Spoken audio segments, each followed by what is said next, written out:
people want to switch over to vegan clothing and vegan leather, but it is not as affordable. Like I looked at the price range for the products which were showcased today, and it is at least more than $150. So how would you make the vegan clothing and leather affordable so that it is not out of reach for ordinary people?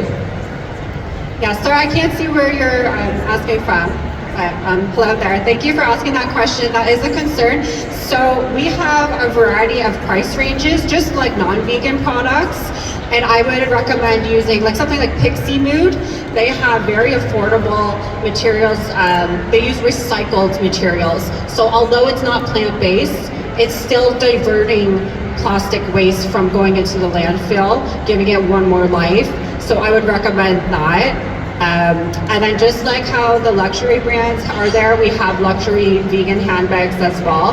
There is a big price range. So yeah, if you're looking for more affordable options, I would go with something like Pixie Mood. Plant-based leathers and more durable leathers, they do cost more to make, but they're gonna last a very long time. So I would say it's more of an investment. So we see price ranges from, you could get something from Pixie Mood for like maybe, especially if it's on sale, $40, $50. All the way up to something like Lost Woods Vegan. They have things that are, $1,500 or $800 or something like that. It's in euros. So I would definitely shop around and see what's best for you and take a look, because there's a big variety and more are coming out every year.